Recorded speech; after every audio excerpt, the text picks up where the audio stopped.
Les promesses des entreprises pour un avenir plus vert, on en entend tous les jours. Mais comment on sait si c'est du sérieux? Aujourd'hui, on va justement décortiquer le système qui permet de faire le tri, de séparer les belles paroles des vraies actions. Allez, c'est parti. Ah, net zéro, neutralité carbone, on n'entend que ça. Franchement, on a l'impression que toutes les entreprises sont soudainement devenues des super-héros du climat. Mais bon, une fois qu'on gratte un peu le vernis des belles annonces, qu'est-ce qu'il y a vraiment derrière? Et c'est là qu'arrive la fameuse question. Comment on fait le tri concrètement?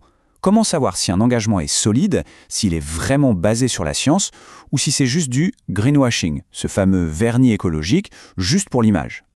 Eh bien, c'est exactement ça le grand défi, celui de la crédibilité.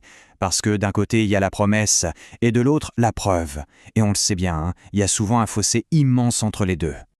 Parce qu'au fond, une promesse sans moyen de vérifier si elle est tenue, ça ne vaut pas grand-chose. Que ce soit pour les clients, les investisseurs ou bien sûr pour la planète, les mots, ça ne suffit plus. Il faut un système, un vrai, qui exige des preuves tangibles. Alors, la question c'est qui peut jouer ce rôle d'arbitre? Qui peut valider tout ça? Eh bien, c'est là qu'intervient une structure super importante, mais avec une petite subtilité qu'il faut absolument comprendre. Ok, alors attention, c'est la distinction clé à bien avoir en tête. D'un côté, on a la SBTI. Eux, on peut dire que ce sont les législateurs, ceux qui écrivent les règles du jeu en se basant sur la science. Et de l'autre côté, on a SBTI Service. C'est une filiale, mais juridiquement bien distincte. Eux, ce sont les arbitres indépendants. Leur boulot, c'est de vérifier que les entreprises respectent bien les règles. Et c'est cette séparation qui garantit que tout le système est impartial et donc crédible. Et le mot-clé dans tout ça, le mot magique, c'est validation. Mais attention, ce n'est pas juste un coup de tampon qu'on met sur un papier, non. C'est un audit en profondeur, un vrai, pour s'assurer que le plan de l'entreprise n'est pas juste une petite goutte d'eau dans l'océan, mais bien une contribution réelle, ambitieuse, à la hauteur des enjeux climatiques. Bon, d'accord, tout ça c'est bien beau, mais concrètement, ça coûte combien de faire valider son engagement?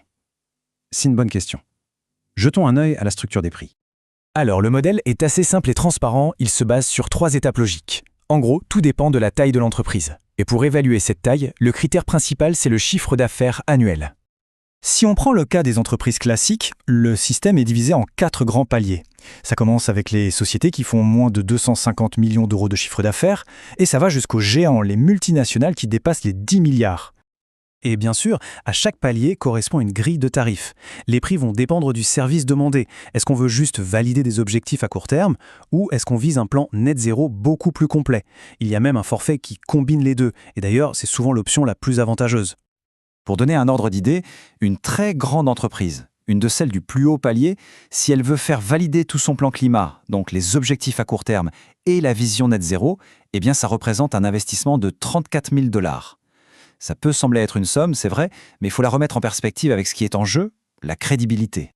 Mais attention, une entreprise n'est pas obligée de tout prendre ou rien laisser. En fait, on peut voir ça comme un menu de services de validation avec différentes options adaptées à la maturité de l'entreprise et à son secteur d'activité. L'approche se veut vraiment flexible. Par exemple, une entreprise peut tout à fait commencer par faire valider ses premiers objectifs, ceux à court terme. Et puis, plus tard, ajouter un objectif net zéro pour le long terme. C'est aussi possible de simplement mettre à jour des cibles qui ont déjà été approuvées. Et pour certains secteurs très spécifiques, comme l'agriculture, il y a même des modules de validation spécialisés. Là, on peut légitimement se poser une question. Tout ça, est-ce que c'est seulement pour les grosses boîtes? Est-ce que c'est accessible pour les plus petites structures? Et la réponse est oui, absolument. Le système a été pensé pour être inclusif. Il y a des réductions de prix assez importantes qui sont prévues pour les entreprises qui cochent 2 cases. Primo, avoir un chiffre d'affaires modeste, et secondo, avoir leur siège social dans un pays classé en développement par la Banque mondiale. Mais au final, au-delà de tous ces détails de coûts et de processus, pourquoi est-ce que c'est si important? C'est quoi le véritable enjeu derrière cette validation? Eh bien, on y revient toujours, c'est la question de la crédibilité. Et c'est vraiment ça, le point central. Cette validation, elle crée un standard, une sorte de règle du jeu commune à tous. Du coup, pour un client ou un investisseur, ce n'est plus juste la parole d'une entreprise contre une autre. Non, là on parle d'un engagement qui est mesuré, qui est comparé à une norme scientifique reconnue dans le monde entier. Donc si on devait résumer l'idée essentielle, c'est ça. Passer par cette validation, c'est vraiment transformer une belle promesse en une preuve solide. C'est faire le saut entre une simple déclaration d'intention et un vrai plan d'action. Un plan concret, audité et surtout crédible. Ce qui nous amène à une dernière question. Aujourd'hui, on voit que cette validation, c'est une bonne pratique, un signe de leadership. Mais demain, est-ce que ça ne va pas devenir tout simplement non négociable, indispensable pour toute entreprise qui va être prise au sérieux sur ces sujets? La question reste ouverte.